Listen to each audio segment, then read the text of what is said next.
the conversation with defense attorney and former federal prosecutor Shan Wu, Tennessee State Representative Aftyn Behn, and Brian Lanza, former senior advisor to the Trump 2024 campaign. Good to have all of you here. And of course, I mean, I'm being facetious when I talk about precedent, but stranger things have happened recently. I want to wonder from you, Shan, the Supreme Court seems to be kind of open to expanding the power of the executive branch. There's this floating unitary theory of, kind of, I say it's the good to be the king philosophy of things.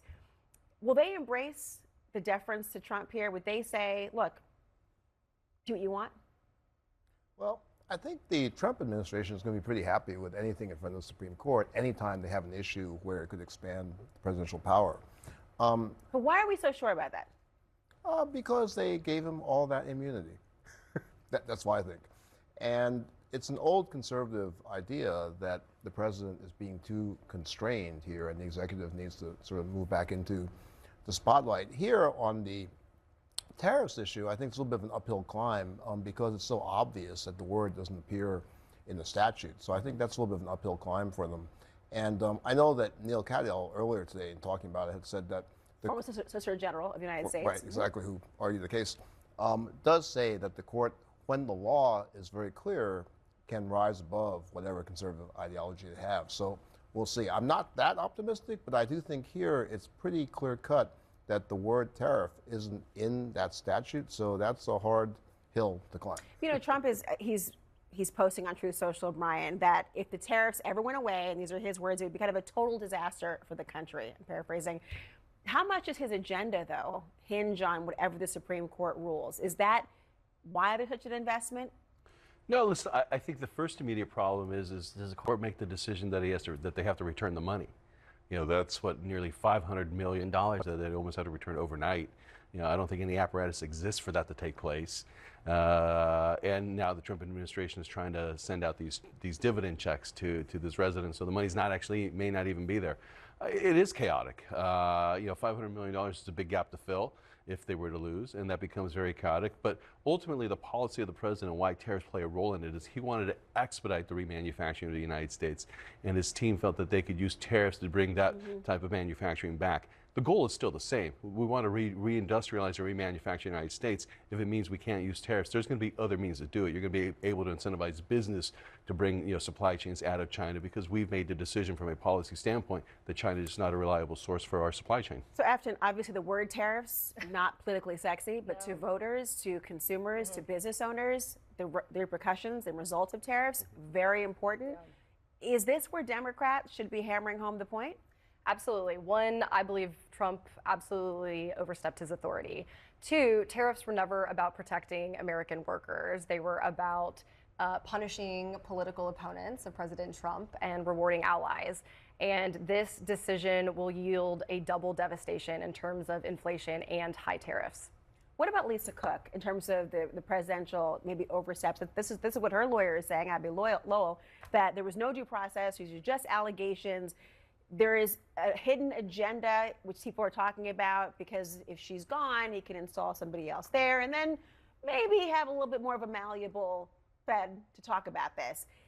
Is this going to be a focus on the judge? Because it is kind of uncharted territory here. Well, it's very uncharted territory. I mean, there's not really good exact case law for what standard defines the cause in this instance. I think the difficulty here is the theme I think you see in both the tariffs and with the Lisa Cook matter is kind of haste on the part of Trump. Like he's not willing to wait for anything to play out. Tariffs could have gone to Congress, didn't, wants to just assert it. Lisa Cook could have at least wait. You mentioned wait for the investigation to conclude. It's barely begun. He could have waited for there to be some meat to the allegation, not to mention the fact that if you do look at the idea that it's got to be malfeasance while she's in office, this was before she was in office, but by moving so quickly, none of this gets played out, and it causes that chaos. Well, politically, haste is in their favor in terms of Republicans with redistricting, right? Usually you wait until the census comes out every 10 years to do so. Haste worked in their favor to try to get that happening. Is this what Democrats have to respond to, the sort of hasty approach because they can't maybe get their ducks in a row to respond? I mean, this boils down to Trump wanting to install loyalists who will prioritize his political interest over the economic stability of this country.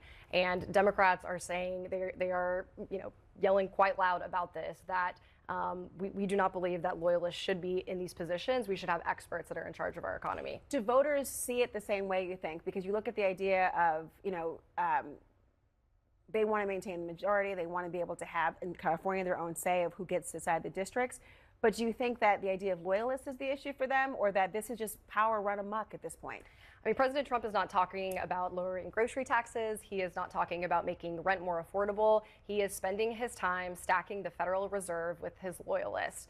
And as costs continue to rise, as inflation goes up, that is what voters are concerned about right now. Brian, Missouri is coming into play now as well. They're talking about, through their governor, maybe redistricting as well. The proposed map would net them, I think, one particular seat as well. Is this the frontier? I mean, are they so concerned, Republicans, about losing 2026 that they're going to be hasty in one respect, but also just redistrict their way to office? Yeah, listen, I think part of the problem, that took place in 2020 when they did redistricting is, they actually tried to have a process where, the winners didn't go to spoils, right? Texas could clearly do 5 more seats. Florida can clearly pick up 3 more seats. Indiana can pick up 2. We didn't do that. And I think Trump is of the Trump. But wait, what's the point you're saying? The we point did is, that, now we're doing it now. Yeah, Either absolutely. Way, but the question I'm asking though is the reason for doing so a real fear for Republicans that you're going to lose the majority, or is there some other thing I'm missing? I think if we lose the majority, history has shown us that it tends to be these wave elections. And so 5 to 7 seats is not going to sort of stop the wave from taking place. If we lose the majority, next November, not this November, but the following November, it's going to be because the economic conditions are so bad that 10 extra seats are not going to be able to save us. So the piecemeal approach is trying to add more than 10. Maybe other states look into that. Are Democrats concerned about this not just being these states, but more and more to get to a critical mass? Republicans are rigging midterms because their agenda is wildly unpopular, and that is why they are going state to state and threatening Republican governors to do this. And I believe that politicians shouldn't be the one choosing their voters. What's your response? Are you rigging an election, Republicans? You're No, a I mean, strategist. this is the process. I mean, gerrymandering has existed for nearly the existence of this country. Yeah, but the we don't Democrats like it, though. I've never complained about it. I actually think to the winners go the spoils. I'm from California, where Republicans always lose, and we've lost the spoils. But we see states like Florida, we see states like Texas who can maximize the Republican numbers. Let's do it. You've never complained about gerrymandering? No, I love gerrymandering. Really? You love gerrymandering? I'm going to get you the T-shirt. You might regret that. You will? You like all gerrymandering? Right now it serves us, so political yes. base? Wow, this is so we talked to my lawyer for a second. You and I have been prosecutors before, and we look at the Constitution and, of course, the Voting Rights Act and other things. Gerrymandering is a horrible thing in terms of the history of it. Politically speaking, the Supreme Court, though, says that partisan gerrymandering is not as bad as race-based gerrymandering. Looking ahead to the future of it, will the Supreme Court continue to revisit this issue, given that there is a newfound affinity for it? Yeah, I mean, I think the problem with the Supreme Court is they don't see anything as race-based. And so therefore, they're not going to find any problems with this. I completely get what you're saying about why you like it, because it's such a political power move that when you win, you win. But from a legal standpoint, if you think there should be guardrails in place, it's horrible. And really, they should be done away with entirely. At least some states are having, like in California, they're first putting it to the voters if they're going to change the districting situation. And there should be more of that. I mean, it should not be just a complete raw power play, but this is certainly the age for raw power plays. Wow. I don't know, where am I right now? Hold on a second. I'm trying to find Earth where we hate gerrymandering in the United States of America. I just remember there was a Voting Rights Act, but I'll try to find it in the studio later. It must be gone. California is coming to mind, though. We're talking about California and, of course, Governor Gavin Newsom. He says, of course, that he is deploying state police teams to cities across the state to try to fight crime. Of course, state crime, he says, is dropping across the state as well. Is this going to deter Trump from trying to do what he's doing in Washington, D.C. to California? Yeah, isn't that the goal of Gavin Newsom? What he's trying to do is he's trying to give reasons for Trump not to actually deploy the troops by finally enforcing the laws, finally increasing. Listen, the voters of California passed a proposition last election cycle to focus on the small crime, to put these people in jail who've done the shoplifting, who've done the carjackings, who've done these things. Gavin Newsom immediately stopped funding that program. So he's responsible for the crime increase in California, and we can say that crime's gone down, But if we look at what's happened in District of Columbia, we've learned that those crime numbers have been manipulated. So wouldn't be surprised. They've alleged to be manipulated. Sure. There's been an allegation of Yep, manipulation. yep. I hear what you're saying, but on that point, okay, if crime is the focus and that's the issue, then wouldn't this be in different red states as well? I mean, you've got places like Louisiana, they've got a homicide rate that is Well, four let's be times. clear. Hold on, I'm gonna It's finish. New Orleans, not the state, and New Orleans is a Dem-run city. Louisiana's homicide rate is 4 times higher than California. John Berman asked the House Speaker, Mike Johnson, who's from the state of Louisiana, Yep. okay, if he would support sending the Guard to Shreveport, not New Orleans, but to Shreveport to fight crime. Listen to what he said.